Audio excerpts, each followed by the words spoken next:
Do you know what time it is?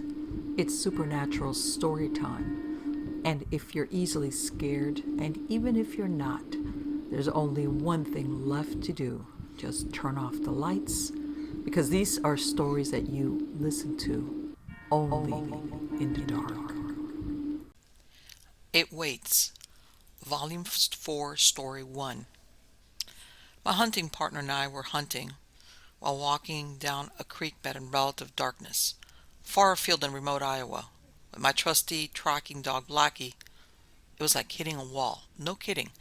I don't know to this day what the hell was down there, but it makes the hair on my neck stand up, and goosebumps raise just thinking about it, even to this day.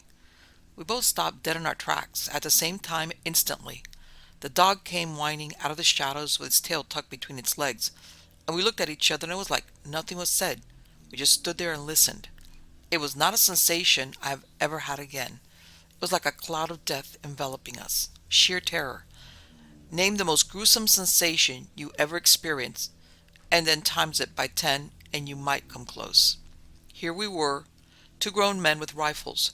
Whatever was in that creek bed that night, I don't know. But I'm not scared of anything with a rifle in my hands. But whatever presence we encountered that night made me feel like my soul was being emptied. We didn't stop running till we made it back to the truck several miles away. After we drove a few miles and caught sight of the town lights not far away from my grandparents' farm, I turned to my friend to ask him what the F was that. He simply stated he did not want to talk about it. It made me feel like everything I knew was insignificant, and that there were things in this world that will defy any explanation. I mean, things that just don't happen in the real world. When we arrived back at the farm, my grandmother took one look at our faces and asked, "What the hell happened to you guys?" I didn't want to tell her. I was embarrassed that two grown men, armed, were chased out of the woods by something that I couldn't explain. After a beer and a soothing soak by the wood stove, I told her about our run-in. She said, "Oh, you had a run-in with a willow man. Where do you think the expression getting the willies comes from?" She said Grandpa had a similar experience when he was a kid. He said the sensation was the most horrible terror he had ever experienced. One night, his family thought a varmint was in the chicken coop, and he went out with a shotgun and lantern to deal with it. He said that his mom thought he was a ghost because when he came back, he was pure white with no blood in his face at all. This was coming from a guy who fought in the South Pacific in World War II. She was a religious woman and said she thinks the presence was that of disembodied demons. I don't know about all that, but all I know is I never want to encounter that sensation ever again. Till this day, the only thing I fear in the wilderness, with a rifle in my hand, is another run-in with the Willow Man. Story number 2. I'd set out some trail cameras, this was last spring, and left them there for the summer. I went back in September to put in fresh batteries and SD cards because I decided to leave them for the winter. The reason, well, I'm looking for Bigfoot. The location is a glacial valley. Picture a horseshoe laying flat. All the trails come in over the ridge. The valley downstream is beyond practical for humans to traverse. Bunch of waterfalls, brush, wet boulders. I'm sure it's possible, but beyond the why bother line, I've been curious what goes on back in that basin after the trails crossing the high ridges snow shut, but the valley bottom is still snow free. Got home with the SD cards and found that one had 6,000 plus pictures of sunrises. I pointed it too far east, and the IR signature tripped the shutter. I waited 2 weeks, then went back to readjust that camera. It's a 10-mile-ish round-trip hike with a climb through a 7,000-foot pass. It's a little more than a mile from the pass to the lake and campground where I'd stay if I overnighted, then another quarter mile to half mile out through the woods side heading. It's not a place you'll find people. I was out there moving my cameras around a little bit when I heard yelling coming my way. Three voices pitched like a 10 to 13-year-old boys yelling back and forth. They started out separated a bit, converged, and yet as they came onwards together, they continued to yell rather than getting quieter. The weird thing about it, this was in the midst of what's called elk or cow talk. As an elk hunter and a person real familiar with the area, I'm having trouble with A. Three 10 to 13-year-olds, in other words, pre-puberty with high-pitched voice boys, alone out there with no parents. B. Three boys running as fast in that broken country with trees, brush, and logs as those voices were traveling. C. The total lack of other vehicles at the trailhead. And D. Elk hunters, no matter how young and dumb, yelling back and forth while talking. I almost yelled back when they were about 75 to 100 yards away through the mixed timber, but since I was hiding somewhat expensive cameras, I decided to just go peek around and see if I could see them and what they were doing. Nobody in sight. What the? I mean, seriously. I went back to work on the cameras. The yelling continued. It got to about 75 yards away. Then they left uphill in different directions. One stayed about 200 yards away above me, out of sight, while the other yell split and went upwards. One straight, one left. The elk cow talk stayed with the one yelling just above me. Despite the yelling, I couldn't understand a single word they were saying. Just as I returned to the main trail after passing through the old campground, I ran into a young couple planning to spend the night. They'd heard the yelling too as they approached on the trail. Not much I could do but tell them to be careful and not start anything they couldn't finish. I'm really puzzled, as you might imagine. I can't wait for when the pass opens up and I can get back to those cameras and see if there's anything interesting on them. Not real creepy, but still, a whole lot of Story number 3. The place is an old and rustic location. It's miles from civilization and very peaceful. It's a resort out in the Adirondacks, and I used to manage it for several years. It was built in the 20s and had somewhat of a sordid past. It was built for a Canadian senator who would run rum down from Canada during Prohibition. We still had the underground locked safe room where he would store the booze, as well as hidden booze hiding areas underneath some of the cabins. Calvin Coolidge stayed at a camp across the pond during his presidency and would visit my camp. For the spirits, I'm sure. Anyway, I met a girl and decided to sleep out under the stars on the camp's peninsula. Well, it started to rain, so I suggested we sleep on the screened-in porch of the boathouse, which I thought was a pretty good compromise. So after we were all set up, it was getting pretty late, about 1:30 a.m. or so. We were laying there and I was all tossing and turning because I'd been asleep and woken up, so I have a hard time falling asleep after stuff like that. We'd lain there for about half an hour or so when I heard the bathroom door open in the boathouse. It couldn't have been anything else but that door. I did all the maintenance on those old buildings, and oiling that particular door was on my work list for the next day. My first thought was, it's my boss, the owner of the camp.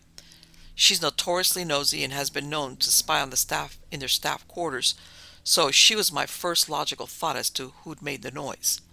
Why she would have been hiding out in the men's bathroom in the boathouse for over an hour is beyond my comprehension. I proceeded to hear footsteps walking across the boathouse, down the 3 stairs onto the dance floor, and stopped right in front of the door to the screened porch. I lay there just waiting for the door to open and my boss to call out my name. And as the minutes stretched out, I started praying that she would open the door, walk away, sneeze, dance, the funky chicken, anything. Nothing. The rest of the night I stayed up, stiff and straight as a poker in my sleeping bag. No receding footsteps, no door noises, no nothing.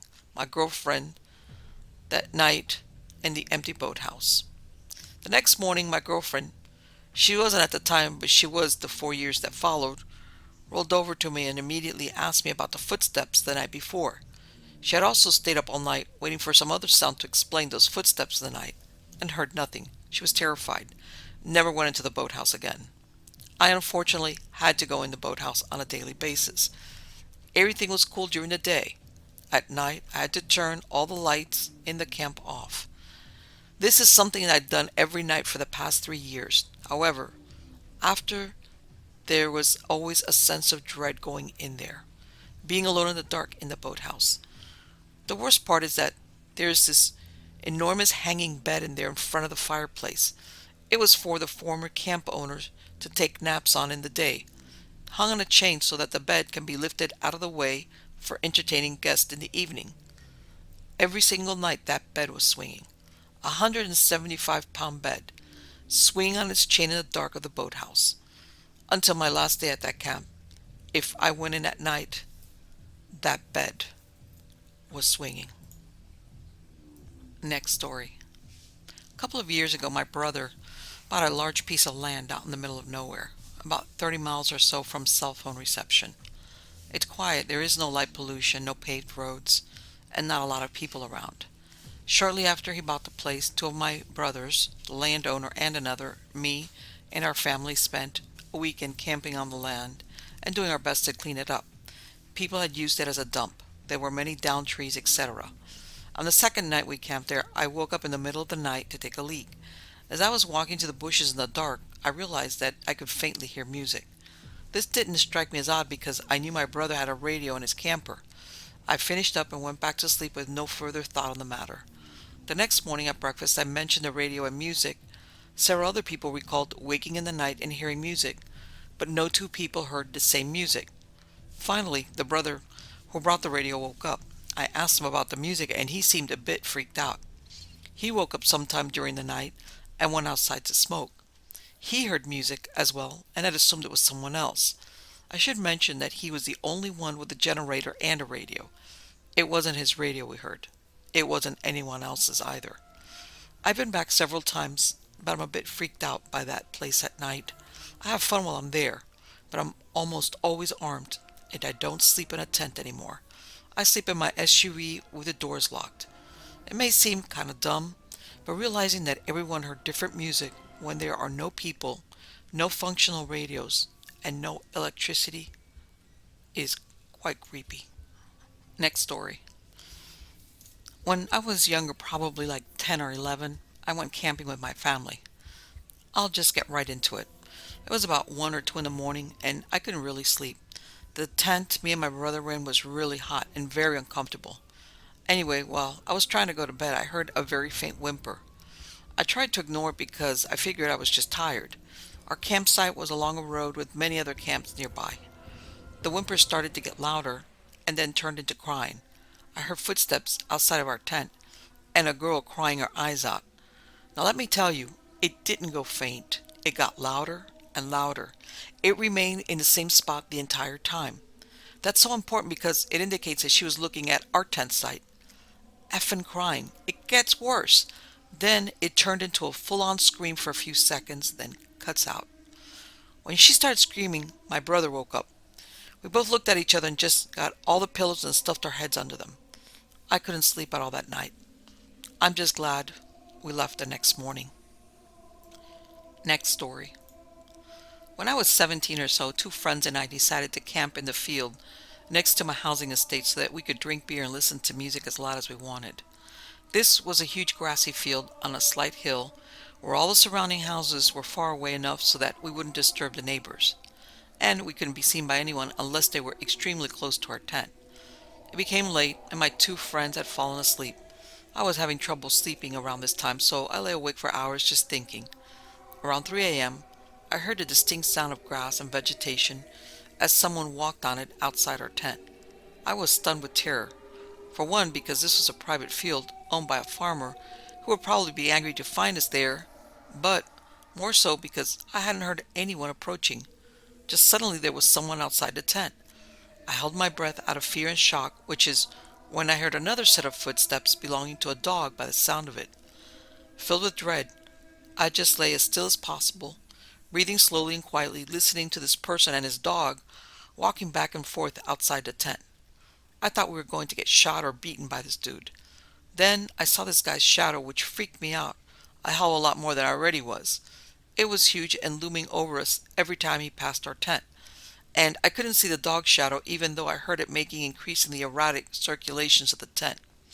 This carried on for about 5 minutes, although it felt like much more time had passed. The shadows disappeared and the sounds faded away. They didn't leave or anything. It was more like they were still walking outside of the tent, but with perpetually lighter footing. When I was sure that the sounds had ceased and that there were no threats waiting for me outside, I freaked out my friends, still as quiet as possible, and said that we had to go because someone knew we were here and we would get in trouble with the owner. I told them everything that had happened, and they didn't believe me, thinking I had been asleep as well and dreamt the whole thing. I assured them I hadn't, and that we had to go right now.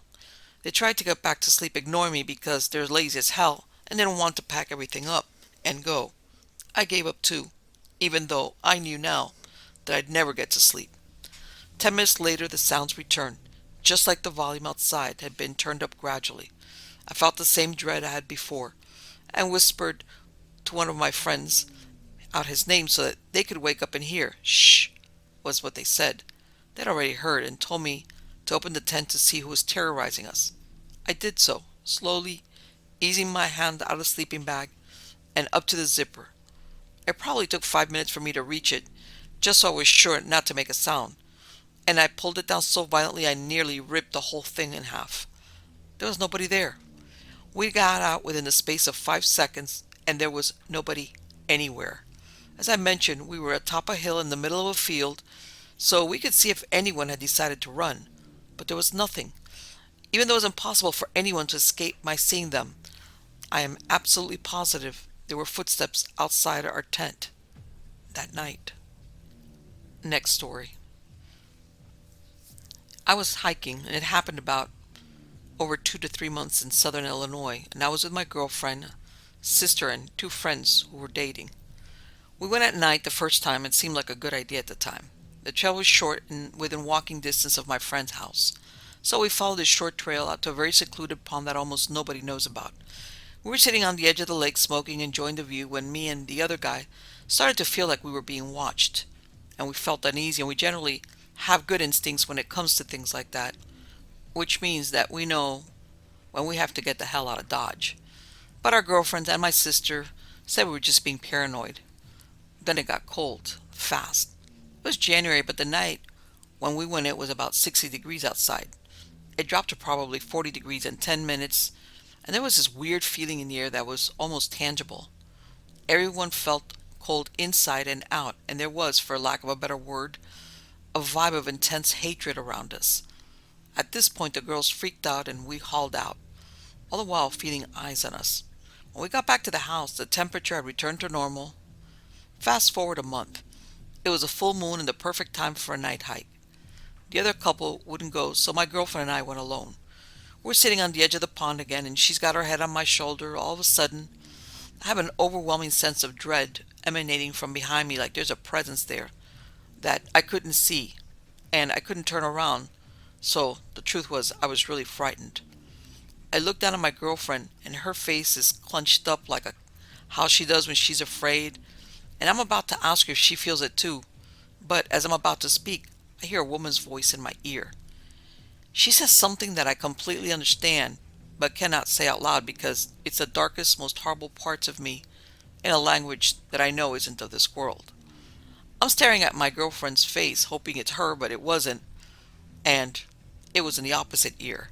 I started trembling and said to my girlfriend, "Remember everything you think and feel in this moment." She asked why, and I told her to just do it, and we would discuss it back at the house. After a few minutes, the presence was totally gone, and we started running, walking back.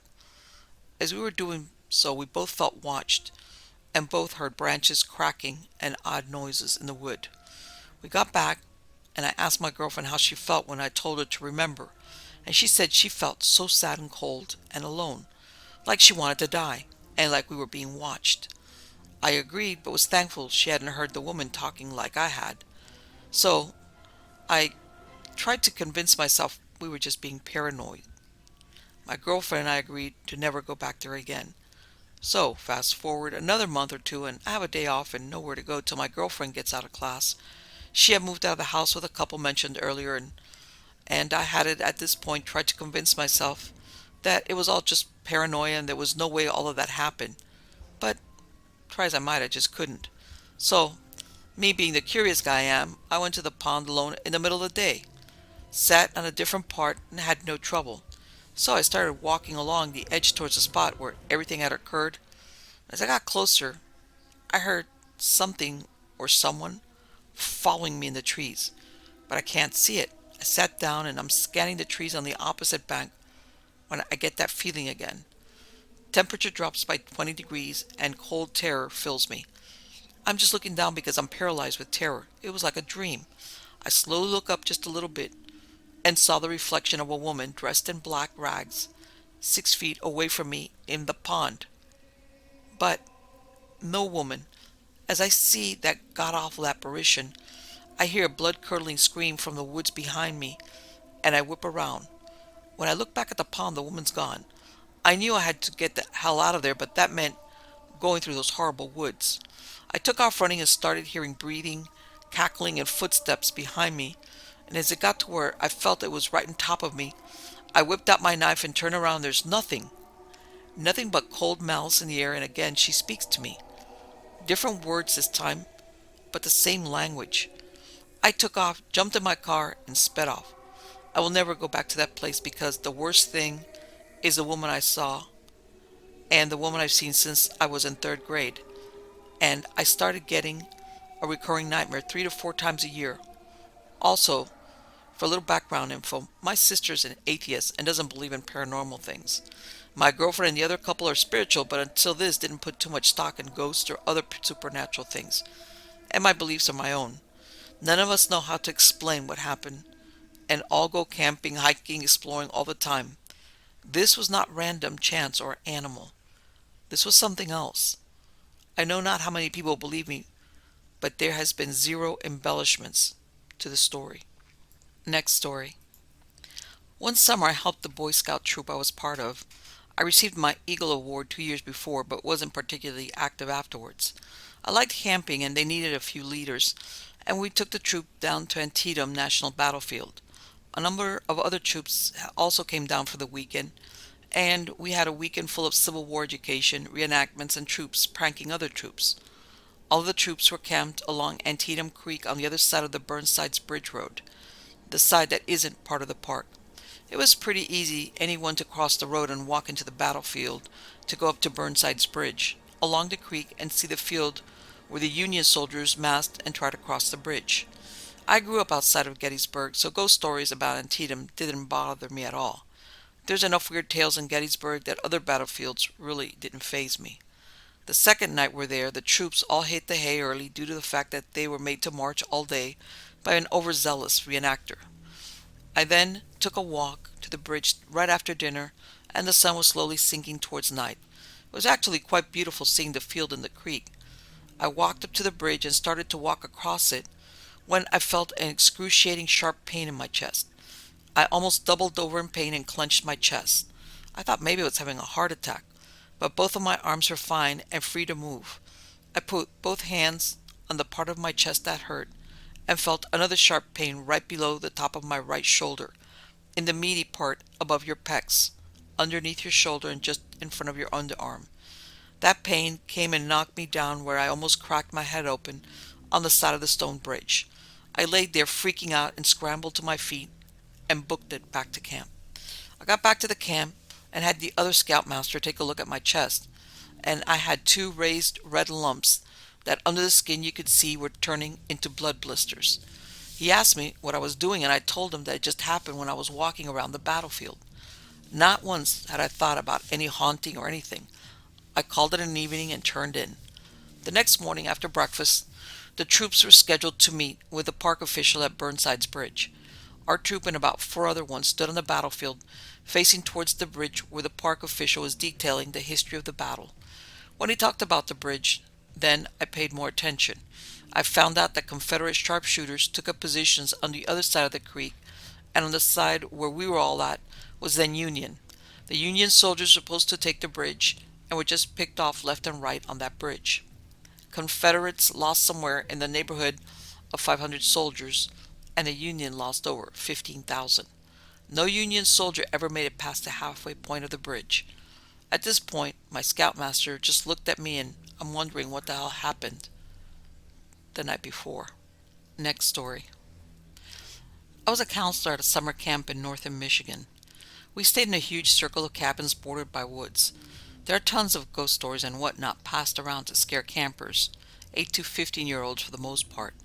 The counselors are usually in on it. Some counselors insist they really have seen unexplainable stuff. I believe them. Well, one night, about 1 in the morning, my bladder alarm goes off and I stepped outside. And as I'm peeing, I hear the faint laughter of children, which isn't necessarily uncommon.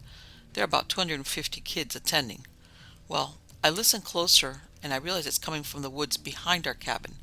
The woods I'm referring to go on for about 50 feet and then open up into a ginormous field we used for all kinds of activities. My assumption is that some kids snuck out and were returning from the field. I didn't hear any footsteps, which I thought was odd because the floor of the woods is covered in dead leaves and the like. The laughter kept going on, and I'm sure I hear it, not just my tired mind playing tricks on me.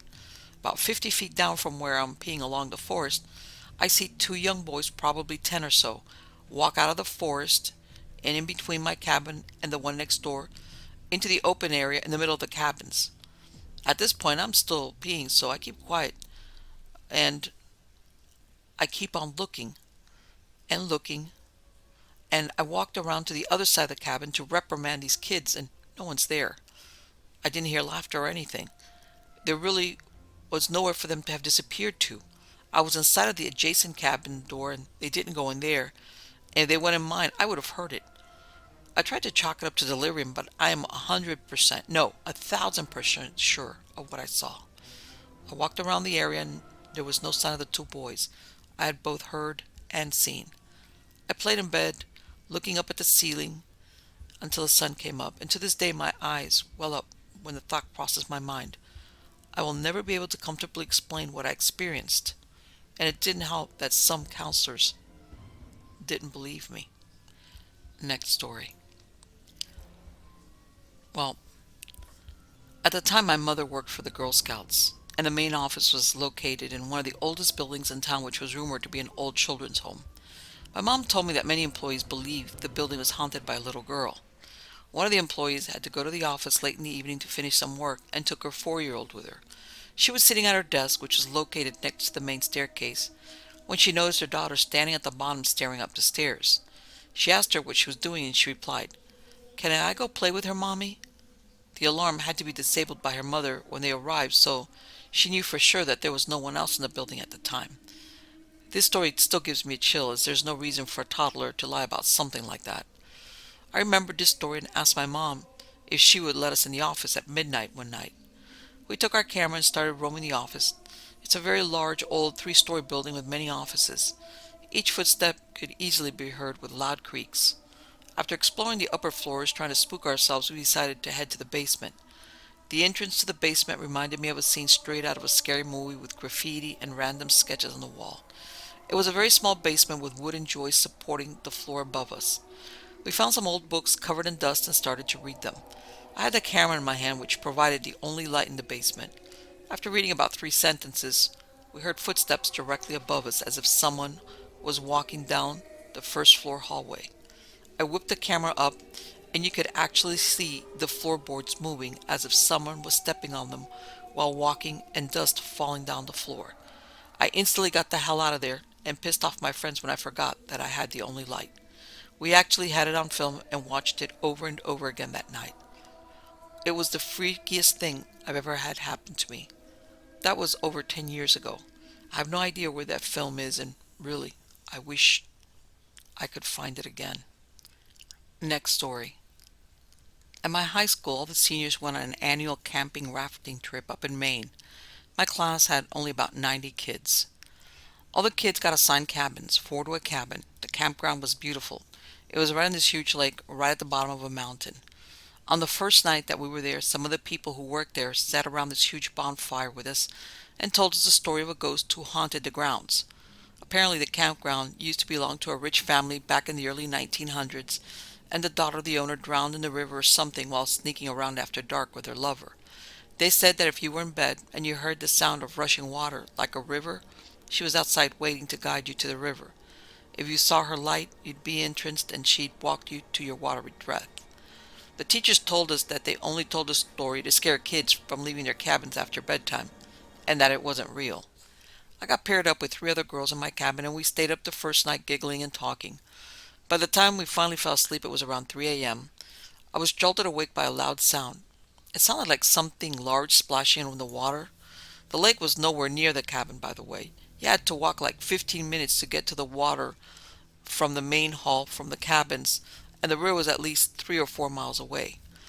I figured it was a dream or something, so I ignored it, but a few minutes later it happened again. I looked over and saw 2 of the other girls wide awake, petrified. One of them looked out the small window, but no one was there.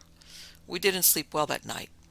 None of the other kids heard the noises, except for a group of boys whose cabin was very far from us. They say they heard it around 1 a.m. right outside their cabin, and when they woke up, there was a bright light shining into their cabin. When they looked out, they could see a light flashing in the dark trees. We all confronted the campground people, but they all said they had nothing to do with it.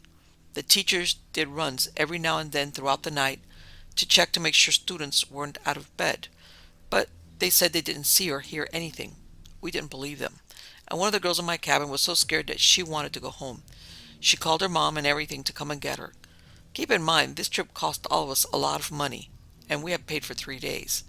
The teachers tried to calm her down, and the campground people insisted on staying up with us to see if it happened again. Well, she stayed. The next night, the teachers stayed outside our cabin, while the campground people stayed outside the boys' cabin. All the students were accounted for. One of the teachers continued to walk around and check on the cabin so nobody was out of bed. Nothing happened for a while, so I eventually fell asleep. I woke up with what seemed like only minutes later to one of my cabin mates screaming and pointing at the door. I looked over and saw really long, dark, wet hair dangling in front of the window. The teachers came running in, and a few minutes later so did the campground people. The other girl was sobbing and it woke everyone up. We told them what we saw, but the campground people said nobody else was staying in the campground, and the teachers confirmed that everyone was accounted for and nobody had wet hair. Nobody slept that night, and for the last night, we all just camped out in the main hall because we were too scared to sleep in the cabins. I forgot about it, but it's one of those things that if you think, was it one of the teachers or the workers that was playing a sick joke? I guess I'll never know, but somehow I just don't think it was one of them. Next story. Let me start out with this. I hate camping. I hate being cold, wet, uncomfortable, scared, and without an internet connection. Even more than camping, I hate hiking into a place to camp. You know what's worse than being cold, wet, uncomfortable, scared, and without an internet connection? It's being those things plus being tired from walking all day. Generally, the closest to camping I will do is to rent a cabin in the mountains with electricity and usually Wi-Fi and drive up to it. With those things in mind, I somehow let two of my friends talk me into hiking and camping for part of my fall break during my junior year of college. The area we drove up to stay at is right on the border between East Tennessee and North Carolina. We were planning on staying 3 days, walking for a day and a half, camping, walking back for half a day camping, then finishing the walk back and staying a third night if needed. Leisure hiking. We really had no idea where we were going to hike to and just kind of figured we'd play it by ear. Everything went great the first night, other than maybe being a wee bit too cold for my liking after the sun went down. Nice, bright, sunny day, spent most of the night drinking and bitching about school. Laying in the tent, I almost forgot that I hated camping and was jokingly considering taking it up as a hobby. Then the next morning, right as we're packing up, I was suddenly reminded of all the things I hated about the great outdoors. The sky opened up and decided to piss all over our good time. The nice low 70s quickly turned into the mid-50s as the sun ducked in and out of the clouds. If it had been a consistent rain, I could have probably talked the other guys with me into either putting down the tent or turning back. But the weather in the mountains is finicky at best and malicious at worst. At times I felt like standing under a faucet and having someone turn it on again and off again. The rest of the time it felt like walking through a clingy mist. I guess that's why they call them the Great Smoky Mountains. Without a constant downpour, my slave-driving hiking mates insisted on pushing on since it'll be fine, it'll clear up again in a minute. As the second half of the day wore on, and the sun decided it was done trying to fight the clouds, and was going to bed, I finally dropped the tent on the ground and warned my friends I was going no further. As I had the only tent, they could either stay there for the night or they could sleep under the rain clouds. An hour and a change of socks later, the tent was up, the fire was drying out our hiking clothes, and I was in a foul mood. The only thing keeping my spirits high at all was the second half of the bottle of spirits I had from the other night. Our bitching about school turned into bitching about the weather, and despite how the rain had been thus far, the clouds held off for the night. This is the part where I'd like to say I had a weird feeling or my instincts felt off or whatever. Truth is, I didn't feel shit other than soaked to the bone. However, I did notice my buddy Tim kept glancing off into the forest, into the darkness just outside the reach of the firelight. After a while, it kind of started freaking me out, so I asked him what he was looking at. He just said he wasn't feeling well and was kind of creeped out. This immediately creeped me out, and all three of us retrieved our pistols from our tent. The mountains in East Tennessee are notorious for black bears, but they're mostly harmless. They spook easy and don't come back in greater numbers, and as long as you don't walk up on their cubs, you're pretty fine. Still, I didn't really want to take any chances. There are plenty of other things in the forest of the world to be scared of other than bears. We decided that with the day's rainfall, catching anything on fire was going to be a non-issue, and left the fire slightly burning, mostly just hot embers. Into the tent we went. We had arranged our sleeping bags in a triangle, and had some of our gear, including firearms, stashed in our bags in the middle. As the rain had still held off, we left the tent flap a little unzipped so we could keep an eye on the fire. A few more minutes of chatting and I finally loosened my battle with exhaustion and passed out. What felt like a very short time later, I remember sitting bolt upright, well, as upright as one can get in a sleeping bag, at the sound of something moving outside the tent. I looked at my hiking companions and saw that they too now are fully awake. We alternated between staring at each other and staring at the dim firelight coming in through the slightly open tent flap. Just as I moved to try to look out the flap, we hear the sounds like a bottle of water being cracked open. Then shh, and the fire dies immediately. Sitting out completely in the dark, I felt like a cartoon character who could only see the eyes of my companions. We gave one brief look at each other, then dove for the bags in the middle, scrambling for weapons and flashlights. A few panic-stricken seconds later, and all three of us gingerly tiptoe out of the tent, trying to ascertain if we're being threatened or... I mean, what else could it really be? Nothing. No one was there. Whoever had doused our campfire had thrown the empty bottle of water on the ground and got the hell out of Dodge. Now, this is the strange part. Okay, so someone came across our camp and decided to screw with us. Big deal, right? Other than the empty water bottle, the only thing that would have even left us knowing someone had been there was a small rubber octopus sitting on a rock next to the now extinguished campfire. It sounds stupid at first and laughably hilarious out of context, but for the rest of that night we were terrified. That stupid little rubber octopus meant that someone had been watching us after all.